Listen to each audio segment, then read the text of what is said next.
tal? Buenos días. Me llamo Juan Ponce, soy director de Laboratorio de Tecnología Urbana, LTU, y les agradezco mucho la atención en estas horas durante esta mañana. Les presento un poco sobre mí y sobre lo que hacemos. Eh, somos, Nos definimos como un centro de investigación y desarrollo que busca cómo las personas pueden tener una mejor vida en las ciudades. Trabajamos desde una base, obviamente, arquitectónico-urbanística y de tecnología, a base de datos, pero estamos trabajando continuamente con equipos multidisciplinarios que nos permitan entender la realidad de las ciudades más allá de nuestra propia visión, ya sea una visión política o nuestros sesgos personales. Eh, Así que siempre trabajamos desde muchas aristas para entender esta realidad, que la realidad de las ciudades es una realidad muy compleja. No es, no es una simple visión, así que eh, el día de hoy, el día de hoy, les voy a presentar un tema que nos está interesando muchísimo en los últimos meses y que de hecho desde un poco eh, antes de que iniciara de la cuarentena en México, lo veníamos siguiendo de otros países, y siempre resultaban las preguntas, bueno, más allá de cómo nos enfrentemos a esta enfermedad de la que casi no sabemos nada, que realmente podemos hacer muy poco como personas, como individuos, como familias, pero aún así nos afecta y que estamos viendo eh, cómo las diferentes instituciones en los países lo abordan, ya sea desde un tema científico, desde un tema de salud, desde un tema político, y bueno, pues prácticamente no hemos visto una línea de acción clara que sea, que sea apropiada al respecto, porque simplemente no nos habíamos enfrentado a algo así en eras modernas. Ahora, nosotros siempre tendemos, cuando platicamos de ciudades y movilidad, siempre tendemos a hablar desde un perfil más técnico, desde un perfil en el que tratamos de dar datos, que sí vamos a dar datos, tratamos de hablar desde cómo debería de ser o cómo pensamos que debería ser una ciudad de acuerdo a muchos lineamientos internacionales y otras cosas. Pero esta vez quise abordarlo desde otra perspectiva completamente diferente, que es qué es la movilidad. Bueno, la movilidad familiar durante y post-COVID, pero ¿qué es la movilidad? O sea, nos enfrentamos a esa primera pregunta. Y aquí quiero reiterar que lo vamos a abordar de una perspectiva muy práctica biológica, no únicamente desde lo que tomamos como especialistas en ciudades, sino como seres humanos del día a día, qué es lo que sentimos, qué es lo que vemos, qué es lo que está prácticamente en nuestras vísceras al respecto. Eh, entonces, decimos, ¿qué es movilidad? Entonces encontramos que movilidad es vida. Eh, y, y no sé, que no se malentienda en el sentido de que me estoy yendo a algo muy filosófico, ¿sí? Que movilidad es vida, vámonos por allá. No, o sea, realmente el movimiento es vida. Y ahorita les voy a explicar por qué. El, a ver, que se mueva esto.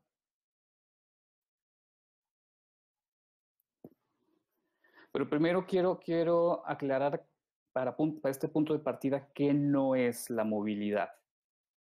¿Sí? Usualmente tenemos una visión de que esto es movilidad, ¿no? Que básicamente es transporte, son coches, son bicis, son autos, es todo esto.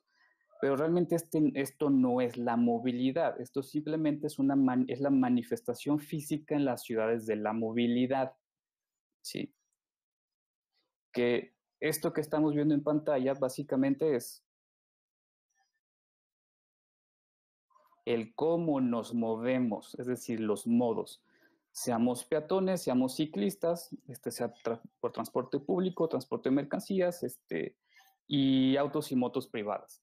Entonces, es entender eso. Simplemente este es el medio físico, medio mecánico por el que nos movemos y que siempre tendemos a pensar que También la movilidad es ir de tu casa a tu trabajo, es un destino exterior al lugar donde vives y de regreso, ¿no? O cualquier otra situación. Pero vamos enfocándonos qué es movilidad en sí. Movilidad es el acto de desplazarse de punto A a punto B, como lo vemos aquí, es muy sencillo. Ahora este acto de desplazamiento, esto que vemos aquí, no es únicamente vamos a ver que no es únicamente desde la perspectiva física, es decir, yo estoy en mi casa, quiero ir a la escuela, quiero ir a mi trabajo, salgo y me muevo, ¿no? Que eso es lo que usualmente vemos, usualmente percibimos, y es lo que generalmente decimos que es la movilidad, pero eso solamente es una parte de. Entonces, si nos vamos a esta situación de qué es la movilidad, que es desplazarnos de punto a punto B, podemos darle muchísimos matices. Entonces, sí, pueden ser cosas muy literales, como lo que acabo de decir, que es una cuestión física en las ciudades. Puede ser que yo me levanto de donde estoy sentado y voy a la cocina.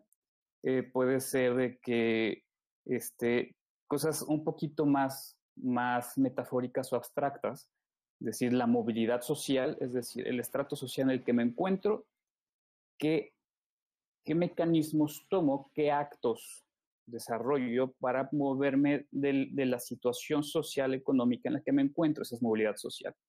Y desde muchos sentidos, ¿no les ha pasado que están en un momento en sus vidas emocionales y que pasan a otro? Simplemente uno dice, ya me moví de esta emoción o ya me moví de esta situación. Entonces, quiero tomar este punto de partida un poco más básico de sobre qué es movilidad, ese acto de A a B. ¿Sí? No únicamente la perspectiva a la que siempre recurrimos o la que siempre tenemos en el imaginario colectivo, que es salir a caminar, ir en coche, ir en moto, ir en camión y todo esto, ¿no? Entonces, ahora sí, regresando a lo que les decía antes. ¿Por qué nos movemos? ¿Por qué movilidad es vida? En los 3.5 billones de años que tienen los seres vivos evolucionando en el planeta Tierra, básicamente el motivo por el que evolucionaron, dejemos que reaccione esto.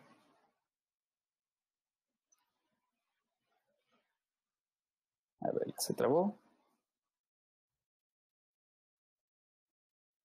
Bueno.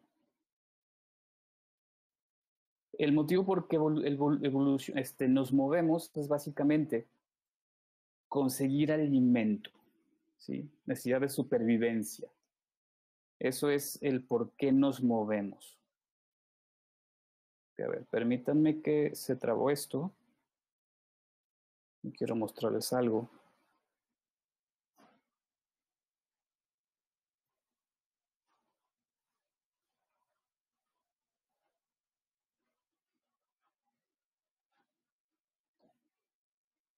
Ok, vámonos desde acá.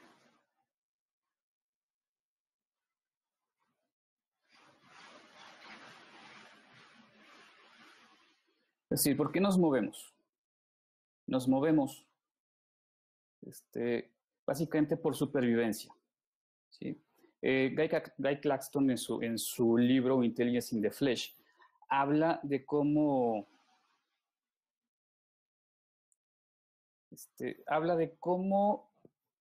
la mente y el cuerpo realmente son uno solo.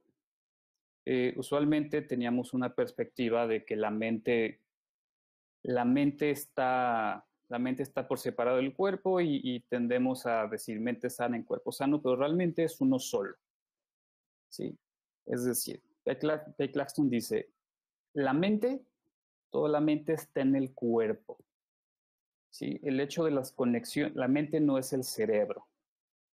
Entonces, ¿esto qué quiere decir? Un ejemplo concreto. Digamos que han visto a deportistas o a bailarinas o a personas que están en el escenario y que prácticamente son unos en el escenario y otros en la vida real, otros fuera del escenario o fuera de las canchas, que dicen, es que parece que esta persona únicamente piensa cuando se está moviendo. Y es algo similar. Básicamente está tan conectada el cuerpo y la mente que prácticamente el cuerpo es parte de la mente, no es únicamente el cerebro. Entonces, esta perspectiva, ustedes lo pueden experimentar. En un momento que estén estresados, en algún momento que tengan una idea atorada, levántense de donde estén y pónganse a caminar. ¿Sí? La mente sigue al cuerpo. Estudios recientes en neurociencia aclaran que el porcentaje de importancia al respecto es de todos esos procesos mentales, son 80% el cuerpo, 20% lo que llamamos la mente, que es mente-cerebro. Entonces, imaginen la importancia que tiene esta relación. Cuando lo vemos así y que partimos desde un sentido de evolución y movimientos, desde la supervivencia, se fijan, prácticamente todos los seres vivos se mueven de algún modo, de alguna forma, de acuerdo a su propia naturaleza. Sean las plantas para conseguir alimento a través del sol, o sean los animales. ¿Sí? Básicamente nos movemos, nos empezamos a mover para conseguir alimento. ¿Pero por qué empezamos a conseguir alimento? ¿Por qué? Porque para sobrevivir, para subir este chango, este cuerpo, este cavernícola que usualmente que éramos, o sea, que para sobrevivir en un cuerpo finito necesitamos descendencia, necesitamos reproducirnos. Y esas son las primeras dos bases por las cuales nos empezamos a mover, ¿sí? Por ahí dicen, ¿qué mueve al ser humano? Sexo y alimento. Pero prácticamente ese es el estado primigenio de los seres vivos. Es reproducción para que tu código genético prospere, para que puedas seguir sobreviviendo y te estés alimentando para que el gasto energético de estar en este mundo sea compensado. ¿Por qué? Porque empezamos a pasar de esto a esto, lo que nos llevó a desarrollar otra parte de nuestros cerebros, que Guy Claxton en este mismo libro de Intelligence in the Flesh dice, desarrollamos a través de millones de años estados base, estados que le permitían a nuestro cerebro ahorrar energía en un mundo donde conseguir alimentos era bastante difícil, así que teníamos que sobrevivir. Estos estados ponían por default al cerebro humano y por lo tanto lo ponían listo para actuar. Esto es el instinto de supervivencia, y el instinto de supervivencia está conectado a estos estados, y estos estados son las emociones. ¿Sí? Las emociones son más viejas que la razón, desde el sentido evolutivo. Ahora, cuando tenemos estas emociones, pues empezamos a diferenciar que uno es el miedo. ¿Sí? Vamos a comer algo, vamos a buscar alimento, pero también es cuidar que no nos vayan a comer a nosotros. Entonces, el cerebro, para ahorrar energía y salvaguardar la vida de este ser, obviamente te pone alerta y segrega una cantidad de hormonas y una cantidad de procesos neuroquímicos que te ponen en un estado que conecta con todo tu cuerpo para poder actuar. De que si estás viendo un arbusto que se está moviendo, pues no vaya a ser el tigre de colmillos de sable que te va a brincar y te va a comer, ¿verdad? Entonces se trata de esas fueron las primeras emociones. Luego, cuando empezamos a tener un sentido de pérdida de elementos de nuestra manada, primero sucede es una pérdida de un activo, de algo que te servía para algo, como una herramienta, como un apoyo. Entonces, es cuando inicia la ira, cuando inicia el enojo. Pero una vez que se pasa de esa ira, de ese enojo, de ese estado emocional, como una protección hacia el dolor que significa perder un vínculo biológico, entra otro estado emocional que es la tristeza y la depresión, que es como tu cuerpo se empieza a apagar para no sentir dolor y evitar que la mente sufra y el cuerpo sufra. Entonces, se fijan, cuando estamos tristes tendemos a estar como anestesiados Y básicamente es, pero lo sentimos en todo el cuerpo, es como si nos pegan y nos sentimos, no es algo meramente dentro de nosotros. Entonces, ese tipo de estados por default, digamos programas que estaban corriendo en nuestro sistema operativo, nos llevó a construir pertenencia y protección, ¿sí? Nos llevó a construir este sentido de comunidad que el ser humano, que muchos de los animales que conocemos son entes sociales, unos en mayor grado que otros. El, el ser humano se apoyó de los otros seres humanos que tienen a su alrededor como elementos de evolución, de protección y pertenencia, que le permitió trascender el estado de la naturaleza me va a comer, cómo luchamos en conjunto para que la naturaleza no nos coma o no nos destruya, no nos mate. Entonces así nacieron las tribus, así nacieron las familias, que es tal cual como pasamos, por decirlo en estas imágenes, de los picapiedra a los supersónicos. Básicamente, si se fijan, una familia es un grupo de personas que se entienden entre sí, con características similares, con roles diferentes que les permiten sobrevivir en su contexto. Ya, independientemente si una familia es consanguínea o no, o si es adoptiva, eso ya lo vemos un poquito irrelevante. Sí, pero simplemente así es como se empezaron a formar estos primeros grupos humanos. Y las emociones y el desarrollo de más emociones fue lo que le permitió establecer estos vínculos de interacción con otros seres humanos. De esta forma, y otra vez se nos trabó.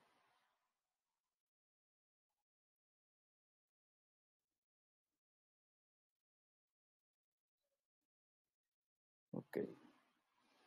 Bueno, y de esta forma pasamos de vivir en pequeños grupos, en pequeños grupos, en pequeñas tribus nómadas, que en algún momento se encontraron una semillita, la plantaron por accidente y vieron que daba frutos, empezamos a descubrir los asentamientos humanos, que nos eran de utilidad, porque ya no era necesario movernos, movernos para conseguir nuestro alimento.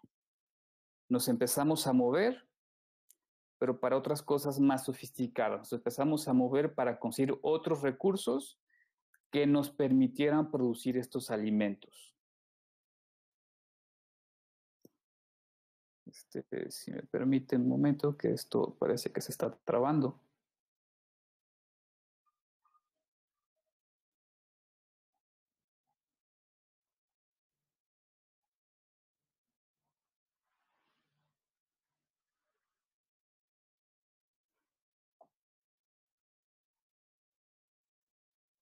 Es decir, no sé si ya se está viendo otra vez.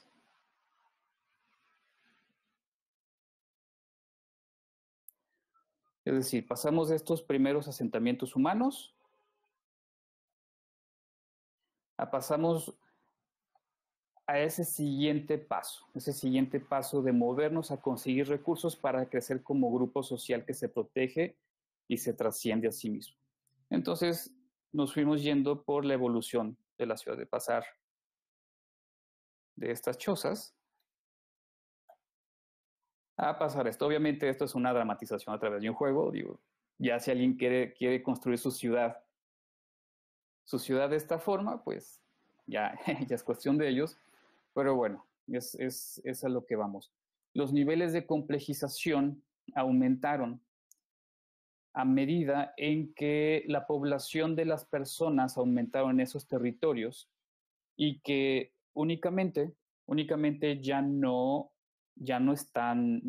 únicamente buscaban alimentos, también buscaban protección, buscaban desarrollo. Entonces, se requerían un nuevo sistema de habilidades que les permitieran trabajar todas estas nuevas condiciones a las que estaban accediendo, a las que estaban transformando su contexto.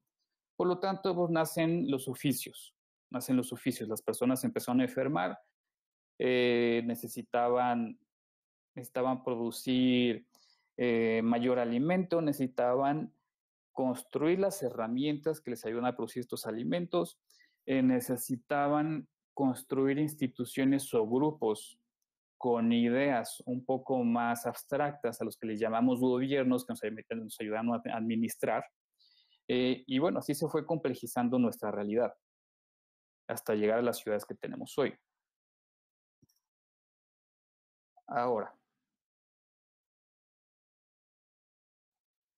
en este momento que esto se volvió a trabar.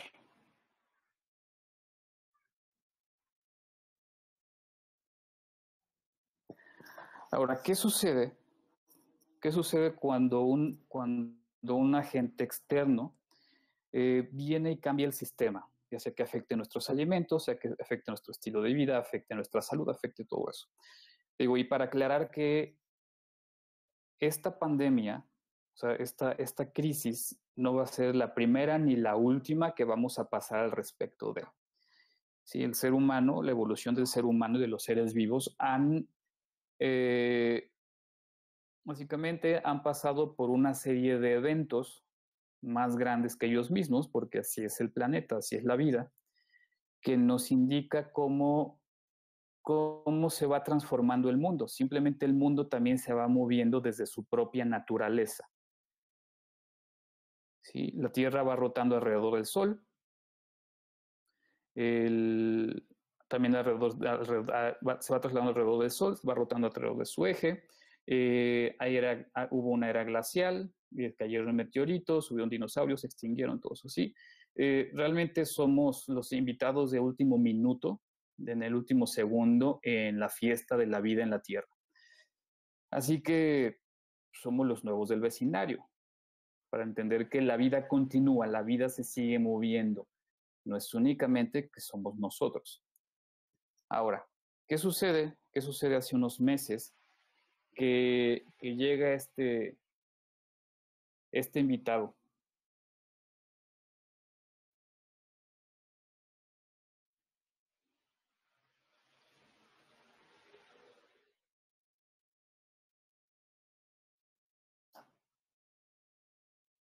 ¿Qué sucede cuando llega este invitado a la fiesta en los últimos meses?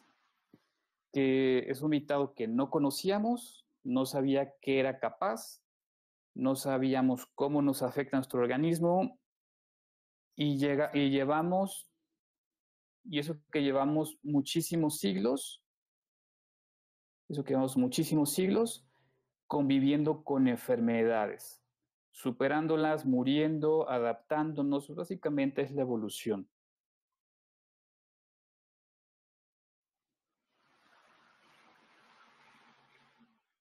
Básicamente es la evolución de la supervivencia del más apto. Y así son todos los que vivimos en la Tierra. Pero este organismo, que llegó a la fiesta del cual no conocíamos absolutamente nada, qué efectos tenía sobre nosotros, eh, el nivel de contagio tan rápido que tenía, nos hizo pasar de un mundo que en unos cuantos meses, o sea, en cuestión de nada,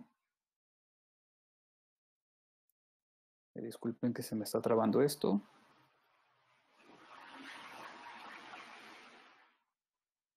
pasó únicamente de China a contagiar el resto del mundo, pasando de esto.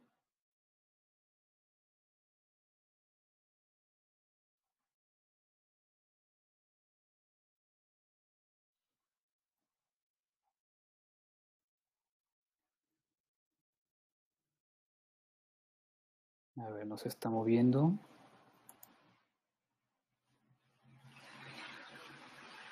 Bueno, pasando de esto a esto. Un estado de alerta como nunca antes se había visto en cuestión de enfermedades, si bien lo más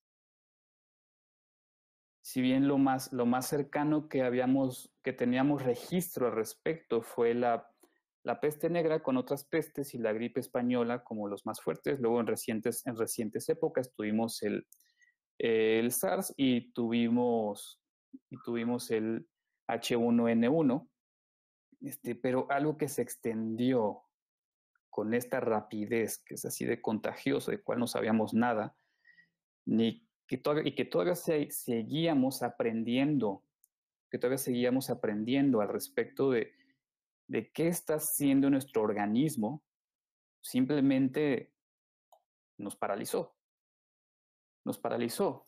¿Y qué fue lo que sucedió? Pues bueno, en un intento de reacción de nuestro gobierno, así como en otros tantos intentos de los gobiernos en el mundo, se emitió la recomendación de sí usar mascarillas, usar gel antibacterial, lavarse las manos, pero el distanciamiento social. No salir de nuestras casas,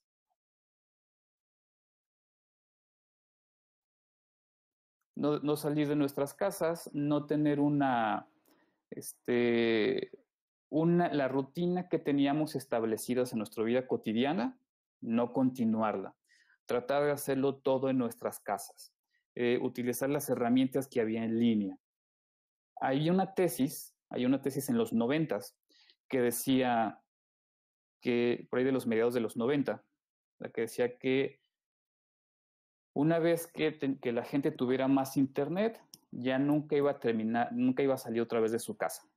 Eh, Nunca iba a leer más, porque todo iba a ser por medio de videos y otro contenido multimedia e imágenes.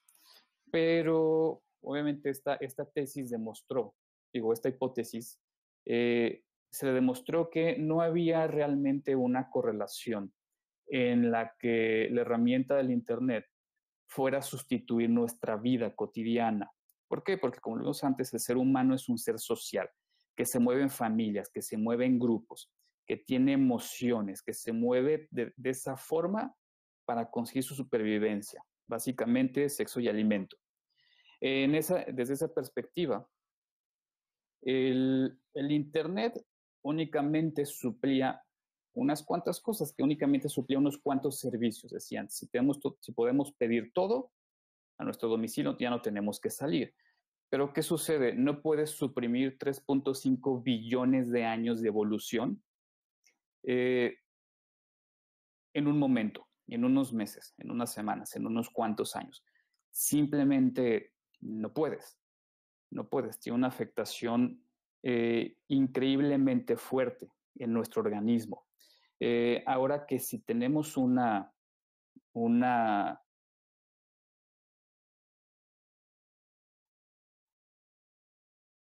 disculpe,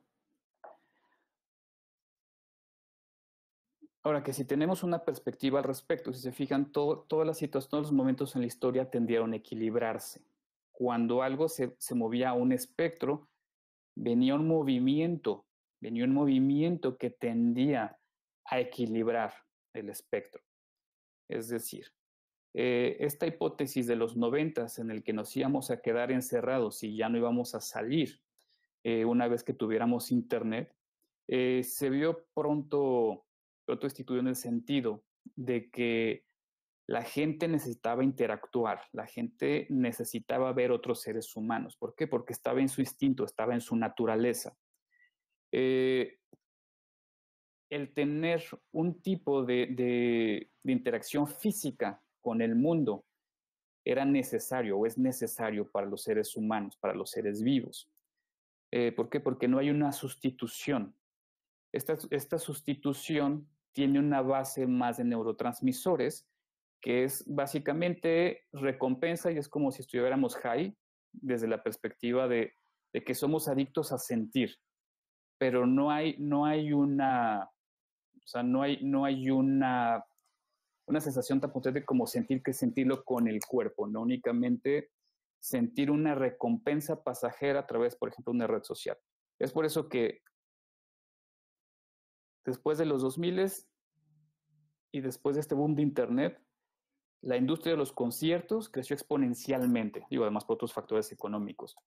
No ha habido momento en la humanidad que se han escrito más libros, que hemos leído más.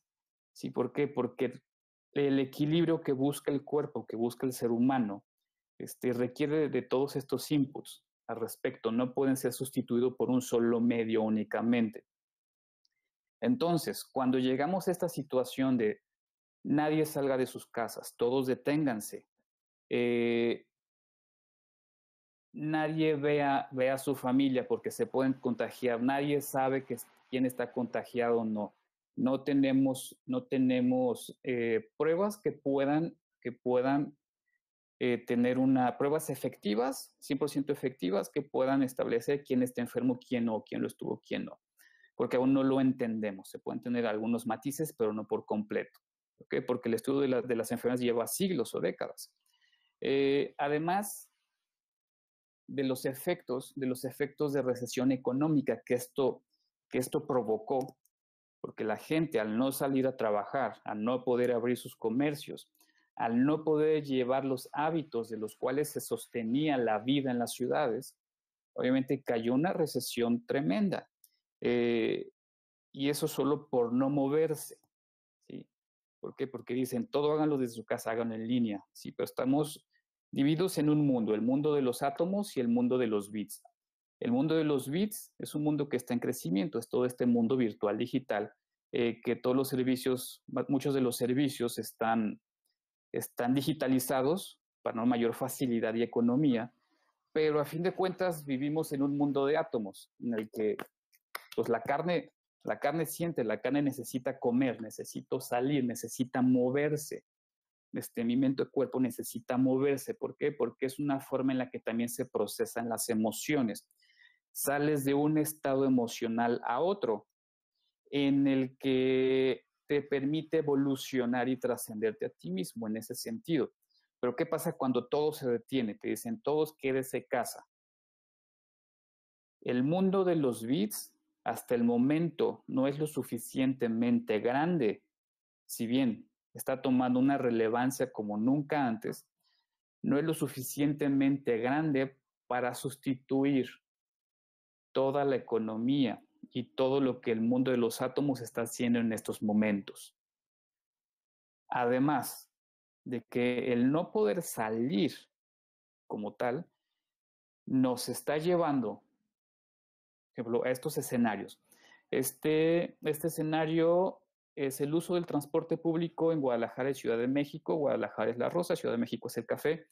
De cómo cayó el uso del transporte público, ahora sí, saliendo de nuestros cuerpos, saliendo hacia la ciudad.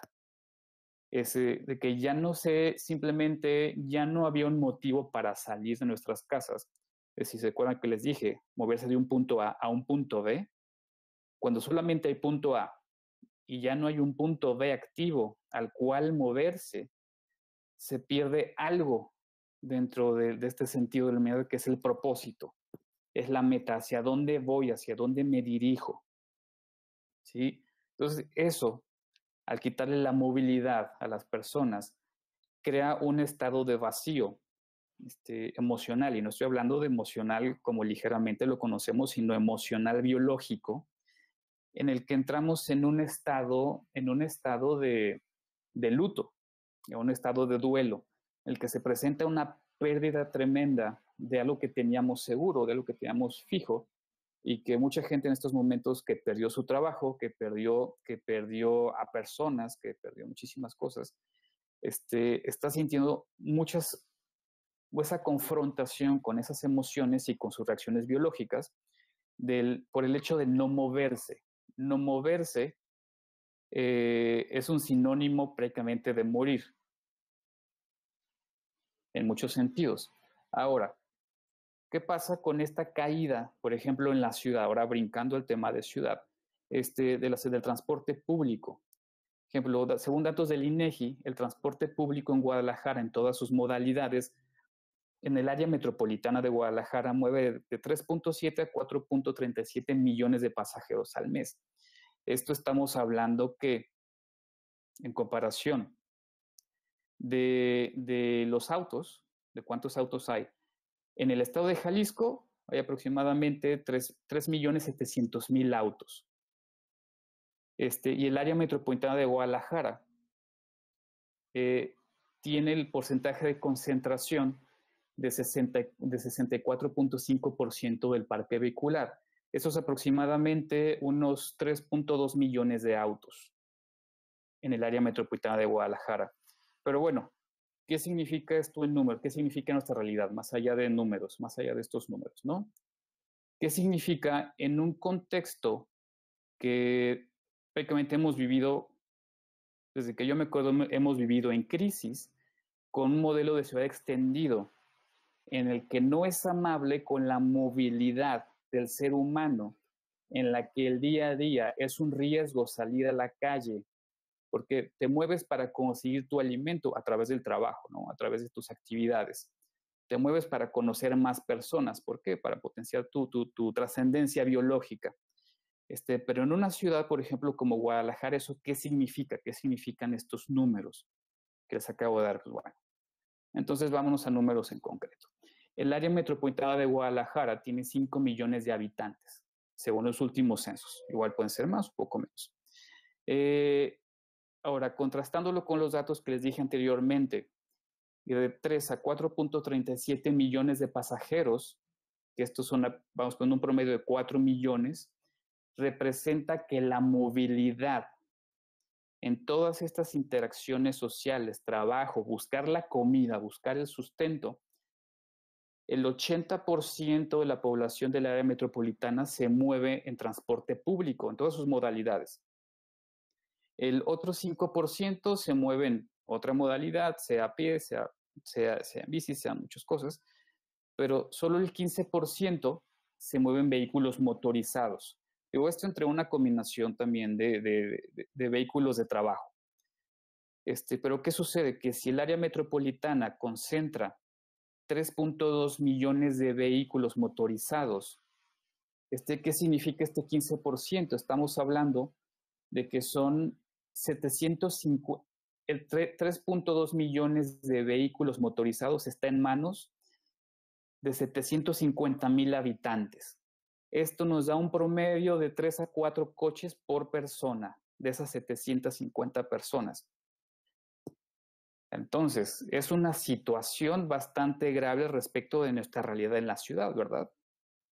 Entonces, para referenciárselos, para hacer esta presentación, algunas de las preguntas que hice a muchas personas, me quedaron algunas anécdotas que me decían, es que me da miedo subirme al camión.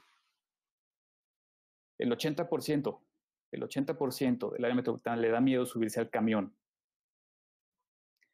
Y otras personas iba caminando a mi casa, pero tenía mucha hambre. No iba a aguantar, mejor tomé el 622. Entonces, ¿qué sucede? Que uno prefiere ponerse en riesgo porque necesita trabajar, porque necesita alimentarse. En una ciudad que es para nada amable con la movilidad del 80% de sus habitantes, del cual depende su vida. Ya no estamos hablando de un estatus social, ya no estamos hablando de ricos contra pobres, estamos hablando de una situación de vida como tal. Por eso mi énfasis al inicio, movilidad es igual a vida, porque te mueve a conseguir los recursos, te mueve a conseguir alimento.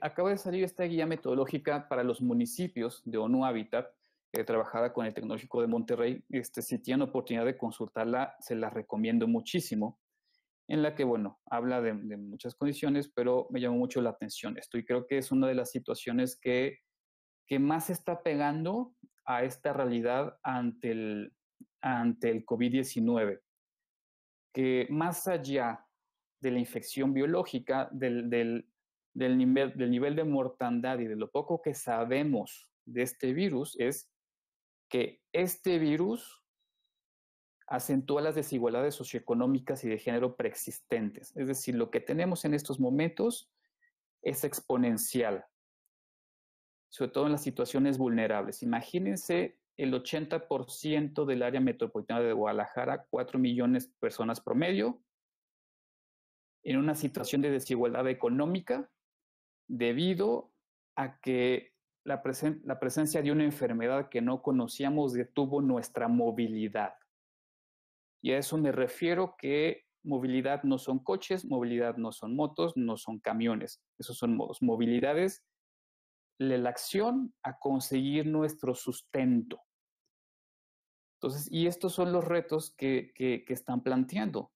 La creación de nuevos hábitos, el aumento de la pobreza, la desconfianza en las medidas preventivas, aumento de la delincuencia, reducción de las finanzas municipales, adecuación del sector del turismo, atención médica, pérdida de empleo, ¿sí? Y reactivación económica. Son los retos más grandes, si se fijan. ¿Por qué? Porque es lo que realmente te sustenta.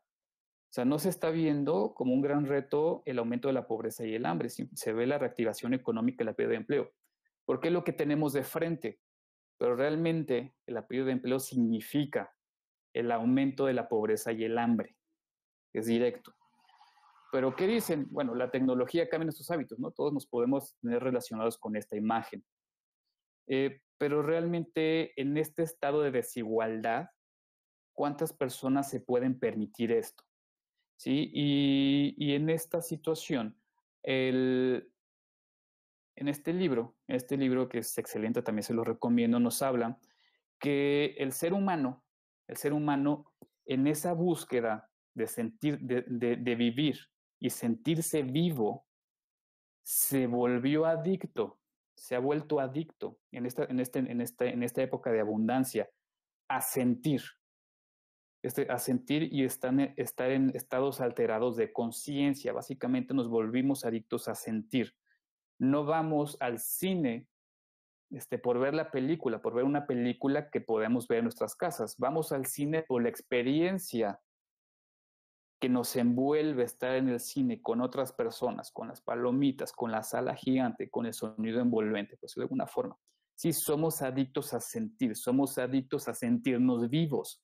¿Por qué? Porque eso es lo que biológicamente nos ha estado dictando nuestro cuerpo por esos 3.5 billones de años de evolución de ser vivo. Digo, no de ser humano, de ser vivo. Entonces, tal cual, el instinto, la evolución puede más que la razón. Hablan en este libro, especifican que es a tal grado nuestra necesidad biológica de sentirnos vivos, de sentir, ya sea de sentir o no sentir, de exponenciar estos estados emocionales, que es una industria de 4 trillones de dólares.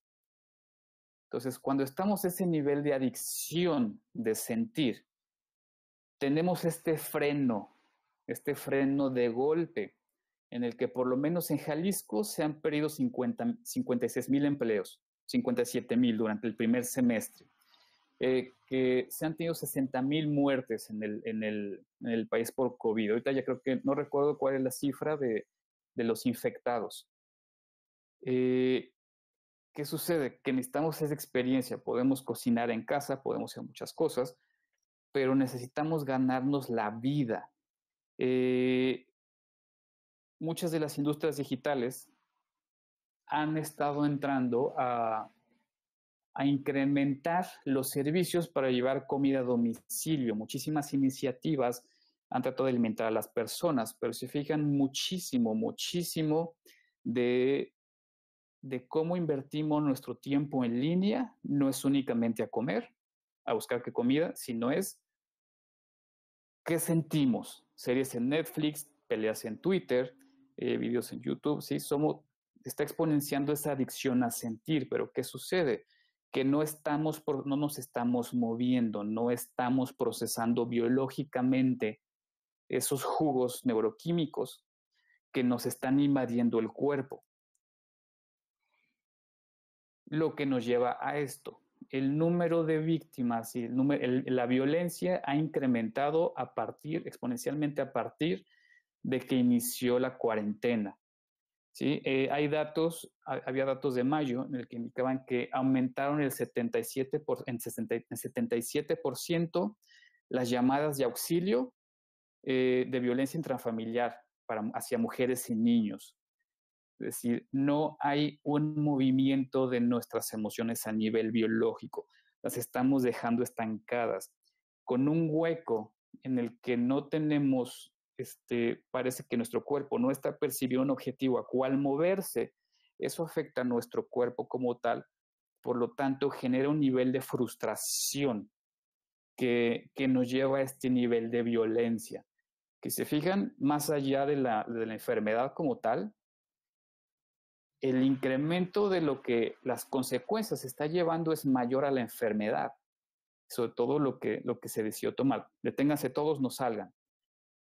Entonces, vemos cada rato noticias como estas. Sí, ¿por qué la gente está arriesgándose a contagiarse, haciendo fiestas, hacer convivios? Y muchos tenemos vecinos que han hecho todas sus fiestas, que no les ha importado, básicamente porque están tan metidos en su cuerpo que no ven más allá, no ven más allá de la trascendencia, más allá de la somatización. Están dispuestos a arriesgarse por continuar con esa adicción biológica a sentir, que murió a través de esta enfermedad. ¿Sí? O sea, puede más la evolución, el instinto que la razón en ese sentido. Pero también del otro lado, ¿qué provoca? Además de esta frustración, de estos incrementos de niveles de violencia, de que no te importa la enfermedad con tal de satisfacer tus necesidades biológicas, existe otro reto que está provocando esa movilidad que ya tiene muchísimos años, que ya tiene muchísimo, que es la soledad y el aislamiento social aumenta hasta un 50% el riesgo de muerte prematura, que es lo mismo. Si no te mueves, si no estás en contacto con otros seres humanos, ni en línea, ni aunque estés en línea, si no estás llevando a cabo esas interacciones, tu organismo se siente aislado, tu organismo se siente que no tiene la capacidad de conseguir esos recursos, porque inherentemente el ser humano es un ser social, así evolucionó. Entonces no podemos suprimir el instinto. Y bueno, tenemos estos casos en Japón que se está dando en las últimas etapas, que es la muerte solitaria. ¿Cómo va muriendo la gente? Los ancianos, los jóvenes, con este fenómeno que se llama kudokushi, en el que el aislamiento social simplemente deprime a tal nivel el organismo que se deja morir. Se deja morir, no se puede adaptar. Pero de ahí, ¿cómo se han empezado a tener algunas otras intervenciones desde los gobiernos, desde otras iniciativas, para incrementar la movilidad? Las bicicletas, las ciclovías para Londres, para Milán, para París, para Madrid, se están volviendo una opción en la que verte en el riesgo de no subirte, de subirte al transporte público, de no subirte. Las bicicletas se están convirtiendo en una opción cada vez más grande ante la necesidad de moverse. ¿Sí? Para eso su trabajo es para activar tu cuerpo, todo esto. Es entre muchas tantas cosas. Otras iniciativas están también trabajando en cómo entender el espacio público, cómo contrastar estas situaciones, cómo darle al cuerpo lo que se necesita, más allá de lo que muchos estén pensando. Y por decir, ¿qué nos podemos esperar? ¿Qué nos podemos esperar en un futuro? O sea, creo que el incremento del autoempleo, sobre todo el informal, es una de las situaciones que más se van a ver. ¿No han visto que más gente está vendiendo cosas hechas por ellos para poder sobrevivir? Que se están arriesgando a salir para hacerlo, para alimentar a su familia.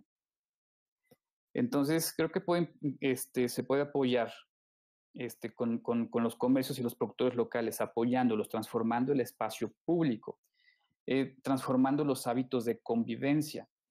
¿Por qué? Porque si nos quedamos más tiempo en móviles, más tiempo encerrados, creo que es algo que todo el mundo siente, ¿no? Todo el mundo sabe. Nos vamos a volver locos, nuestra vida se va a estancar. Además de la economía hay muchas otras cosas. Y que se ha visto cómo muchos se han visto en riesgo de enfermarse y enfermar a sus seres queridos por suplir esto. Y bueno, entonces aquí le voy a parar, que se nos está yendo un poquito el tiempo, pero vamos contestando algunas de las preguntas. ¿qué países crees que son los que tienen mejor movilidad? ¿Y crees que México pueda llegar a una cultura vial como ese país? Y la número 2, ¿sabes si habrá más planes para ciclovías? Entonces, bueno, voy a iniciar por la 2. Sí, hay más planes para ciclovías. Sí. Si han estado atentos para las noticias, a las noticias, los municipios, tomando ejemplos como estas otras ciudades ya lo están haciendo y que está siendo positivo al respecto. Y que en el caso de Guadalajara llevamos 15 años trabajando en implementar la agenda de movilidad sustentable y no motorizada, se volvió un salto natural hacia incrementar las opciones, todas las opciones para que más gente se pueda mover. Que como ya vieron, no todo el mundo puede andar en coche. Vamos viendo un decrecimiento de la posibilidad económica, por lo tanto, tampoco muchas personas van a poder andar en coche. Entonces, tanto Zapopan como bueno, los municipios del área metropolitana están trabajando junto con el gobierno del estado en un plan de ciclovías emergentes para poder ofrecer opciones seguras para que la gente se pueda mover en sus bicis. Entonces, sí los hay, sí es un plan concreto. Y sobre qué países crees que tienen la mejor movilidad. Respecto a los que he visitado y he tenido mejores experiencias, depende mucho, sobre todo, de la extensión de la ciudad, de qué tan mixtos sus usos de suelo son y qué tan cerca, qué tan compacta es. Entonces, estas ciudades, para mí al respecto, puede ser Copenhague, en Dinamarca, puede ser Ámsterdam, bueno, casi cualquier ciudad holandesa al respecto. Desde otra perspectiva, Londres tiene un excelente sistema de movilidad con todas las opciones que te puedes encontrar. Y además con una información que te permite conectarte con la ciudad en la que tú tomas decisiones a través de tiempo, espacio, servicios, costos, porque te cuesta también moverte en la ciudad, porque estás impactando la vida de las demás personas en esa ciudad. Entonces es una forma de entender mi responsabilidad al moverme en la ciudad, ¿sí? No solamente es un derecho, sí, es un derecho de vida, pero también es una responsabilidad al moverme, al existir ahí, tengo un impacto con los demás, en mi familia, con las demás personas que coexisten conmigo. Vamos entiendo que estos barrios, o sea, estas familias crecieron en tribus, crecieron en barrios, y estos barrios crecieron en colonias y crecieron en ciudades. Entonces, básicamente, la ciudad es nuestra gran casa, la ciudad es como nuestra gran familia, que pues no conocemos, pero por ahí va. Entonces, obviamente, las ciudades europeas, también por su estructura compacta y su reconstrucción después de la Segunda Guerra Mundial, sí tienen una muy buena, tienen un muy buen trabajo hacia las opciones y calidad de vida positivos en cuestión de movilidad para las personas. Entonces, por allá va. Y sí, creo que sí podemos sí podemos llegar ahí, pero es algo que va a ser a largo plazo. ¿Sí? No es algo de la noche a la mañana, es una transformación cultural y de vida, si lo acaban de ver. Y otra pregunta, ¿hay algún plan para dar capacitación, cursos, actualizaciones en temas de vialidad para los conductores o la sociedad en general? Si nadie da, no hay. Y tienen mucha razón, esta pregunta tiene mucha razón. Sí hay, pero son muy pequeños, son muy reducidos. Por ahí, cuando estábamos en el Consejo de Movilidad Consejo Ciudadano de Movilidad de Guadalajara, varios grupos ciudadanos tenían la bici escuela. ¿Sí? Estaban junto con el gobierno municipal de Guadalajara trabajando para educar a las personas en cuestión de cómo andar en bici. Recuerdo muy bien una vez que platicé con Felipe Reyes cuando estábamos hace casi una década iniciando con todo esto, me decía, yo ando en bicicleta sin ser agresivo con los demás para que las demás personas que van en coche puedan ser empáticos de que yo puedo ser un familiar de ellos, que pueda ser su hijo, su hija, su hermano, su mamá, ¿sí? Si ven a alguien en la calle en bicicleta, que sean empáticos con cualquier otro ser humano. Pero sí, estoy muy consciente en el que estos esfuerzos de educación y de capacitación en estos temas están muy limitados, están muy limitados. Por ahí Jonadab tenía varias iniciativas al respecto en las que cómo transformábamos el proceso de adquirir licencias, nuestra licencia de conducir. ¿Cómo podemos transformar esa facilidad de trámite de que vas en 2 horas ya tienes tu licencia? Digo, estamos hablando de cuando hay gente, de que vas, entregas tus documentos, haces examen práctico escrito y te dan tu licencia. Oye, en otros países como Francia es un privilegio y cuesta mucho dinero tener tu licencia para conducir, porque es un privilegio y una responsabilidad. Entonces, estaba hablando Jonadab al respecto de cómo trabajar el proceso de adquisición de tu licencia, tal vez que sea por puntos, que sea por referencias si has tenido accidente, otras cosas, en las que, oye, entiende que no es así de sencillo, no es solamente un examen, es una responsabilidad. O en Ciudad de México, que vas y prácticamente te regalan tu licencia. Entonces, sí, me gustaría decir que hay más lugares donde puedes adquirir este conocimiento, pero desafortunadamente no los hay. Han estado moviéndose únicamente en ciertas burbujas, en ciertos sesgos, en ciertas tribus, en las que pues, hemos visto en redes sociales estos conflictos entre ciclistas, bicicletas, peatones, transporte público, que cada uno ve por su propia verdad. No estoy hablando ve por su propia verdad, ve por sus propios condicionamientos. Y que si le quitamos, como vimos antes, si le quitamos el modo de movilidad, pues todos somos seres humanos que queremos movernos en la ciudad. Entonces, sí necesitamos un sistema de educación al respecto de la movilidad que nos capacite en todas estas líneas para entender que la movilidad es vida y es una responsabilidad del modo en el que te mueves. Me gustaría decir más al respecto de dónde puedes conseguir esta información, pero sí, desafortunadamente, aquí en Guadalajara es muy escasa. Es muy escasa, pero te invito a que te acerques a varios de los grupos ciudadanos que han estado trabajando durante décadas todos estos movimientos de seguridad en la calle, en el espacio público. Creo que uno de ellos, para mí, uno de los que más ha trabajado en la base es Gedel en Bici con Yeriel, que mis respetos para su trabajo de cómo ha estado promoviendo el uso de la bici para todos. Entonces, es irse acercando. Hay algunos otros esfuerzos, como el manual de ciclociudades que hizo el ITDP con la embajada holandesa, pero bueno, son pequeños esfuerzos que son muy válidos y muy valiosos porque antes no lo sabían. Y esa es la realidad. Antes no lo sabían y ahorita sí los hay. Entonces vamos aprovechándolos. Y pues bueno, para quienes están preguntando si hay más documentación de esto, si hay más formas de integrarlo, ¿por qué no se vuelve una misión de las personas que tienen este interés por conocer más?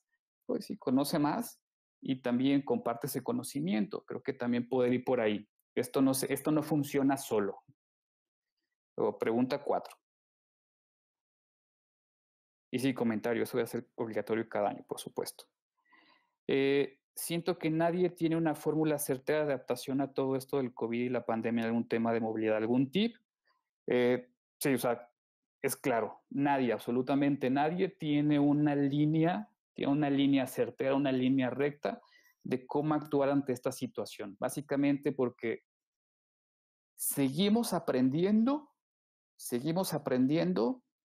de esta enfermedad, de dónde viene, de qué está compuesto este virus y cuáles son los efectos que tienen en el organismo. Simplemente no lo sabemos. Estamos peleando con un enemigo invisible que está en todos lados y a la vez no está. ¿Sí? Es algo bastante cuántico, como el gato de Schrödinger. ¿Estás contagiado o no estás contagiado? ¿Lo das por hecho o no lo das por hecho? Entonces, creo que las condiciones más básicas es tener las precauciones adecuadas con nosotros como individuos. Si tenemos el privilegio de quedarnos en nuestras casas y hacer una buena parte de nuestra vida con la que nos sustentamos en línea, aquí todos los que trabajan en el mundo digital se sacan la lotería, por decirlo de alguna forma, pero qué bueno, adelante. O sea, háganlo así, pero no olviden moverse, su cuerpo necesita moverse. Para las personas que su vida y que su sustento está más ligado al mundo físico, al mundo de los átomos, al mundo de la interacción humana, no se pueden detener estas personas, no se les puede decir no salgas, porque si no, ¿de qué viven? ¿De qué se mueven? Nadie ha vivido sin comer y sin tomar agua, así de sencillo. Entonces, es entender esa situación. La gente necesita salir a trabajar. Y más en esta situación de desigualdad que nos está empujando. Entonces, pues traer su cubrebocas, traer todos los elementos que te puedan proteger y prevenir. Entiendo que como todo no es 100% seguro y no tenemos una ruta clara. Creo que una ruta clara en cuestión de movilidad lo vamos a tener ya para el próximo año. O sea, no, apenas estamos aprendiendo a convivir con esto. Si es algo demasiado complejo para decir qué país tiene. Tenemos casos que nos llegan noticias de éxito, entre comillas, que es en Nueva Zelanda. En Francia están haciendo su vida cotidiana como tal. En caso de Suecia, que decidió no hacer cuarentena. En caso de Perú y Ecuador, el caso de Perú, que decidieron hacer una cuarentena estricta, cerrar las fronteras. Pero si se fijan, el riesgo siempre está. En Nueva Zelanda ya hay nuevos contagios, aunque estaba todo cerrado. En Hong Kong hay recontagios de personas que ya se habían infectado. Esta noticia la acabo de ver ayer. Entonces, simplemente aún no sabemos cómo se está comportando este virus, qué más efectos tiene nuestro organismo. Pensábamos que era el sistema respiratorio, pero no, afecta sistémicamente. Entonces apenas estamos entendiendo y ya nos estamos dando cuenta desde el día de ayer que hubo un rebrote con personas ya curadas de COVID. Entonces, ¿qué fórmula de adaptación? No sabemos. Vamos a ir caminando de prueba y error. Que obviamente uno de las líneas que se ve que tiene más luz al respecto es la movilidad no motorizada que limite el contacto tan cercano con otro ser humano, que estamos hablando ya de andar en bici, andar en camión, andar en bici, andar a pie, que las banquetas se ensanchen para poder dar el espacio a las personas, y todo eso, pero que tengamos una línea concreta, no lo sabemos. Sería demasiado presuntuoso decir, vámonos por aquí y por acá. No lo sabemos. Esto va evolucionando también. Pero, pregunta 5. La mala planeación urbana en México, siento que tampoco ayuda mucho. ¿Qué opinas de eso? Por supuesto, creo que es algo que lo podemos ver aquí. Unas ciudades dispersas que no son nada amables con la estructura social y con la necesidad del ser humano, que el simple hecho de moverte ya es un riesgo, ¿sí? Moverte para vivir significa un riesgo para tu vida, qué contradicción. Y este extracto de esta guía para los municipios que elaboró No Habitat lo ejemplifica claramente. Acentúa las desigualdades socioeconómicas y de género preexistentes. Ahora, en esta mala planeación urbana, también hay que entender que va de la mano con el cómo nos creímos el cuento del uso del auto y la extensión territorial, y de cómo ciertos puntos, ciertos polos de desarrollo eran los atractores, en este caso las ciudades. Que bueno, eso llevamos siglos.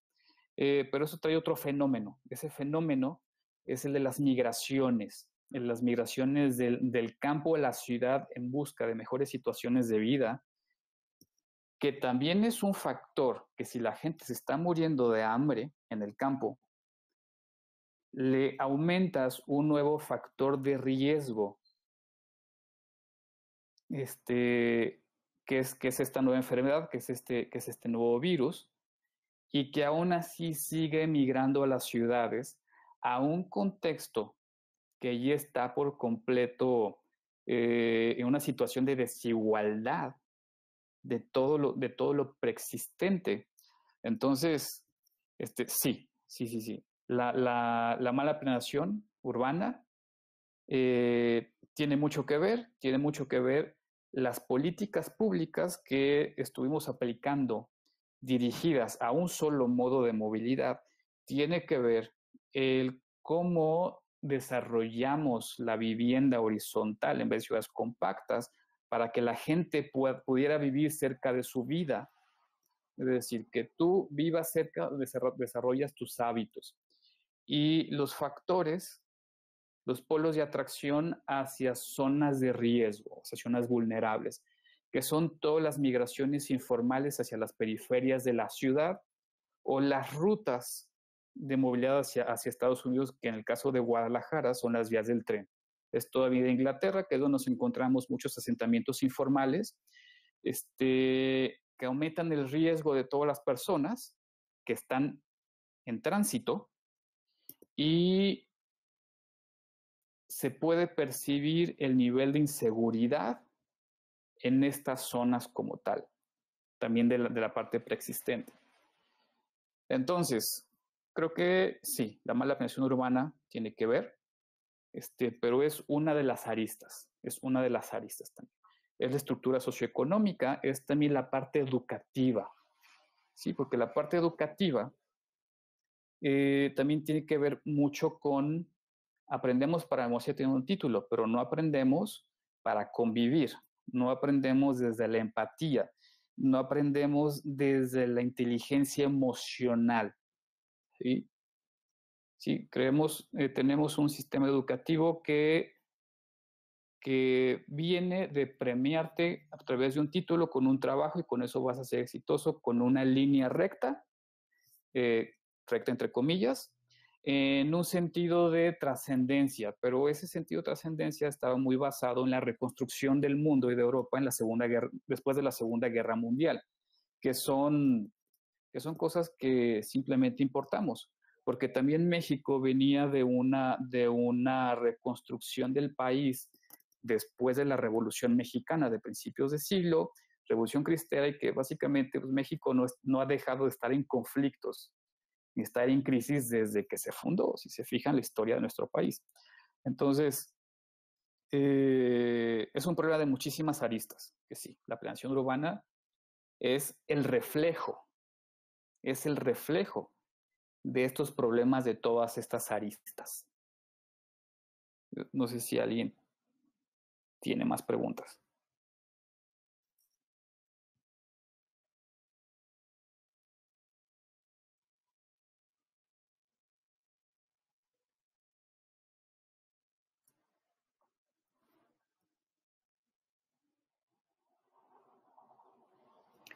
Ok, pues creo que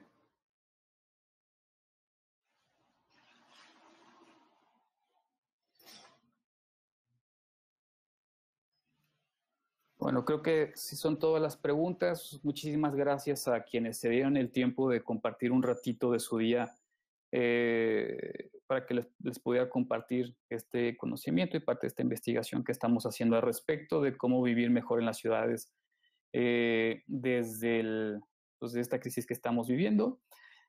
Entonces, pues les deseo un gran día. Cuídense. Por favor, busquen información fidedigna de fuentes oficiales dígase de la OMS, dígase de centros médicos y científicos, no anden compartiendo cadenitas de WhatsApp ni cosas que se encuentran en Twitter. De verdad, esto es una cuestión de que nos implica a todos y nos cuidamos entre todos. Entonces, entre todos también podemos construir una ciudad mejor, pero un paso a la vez, y tenemos estos retos ahorita.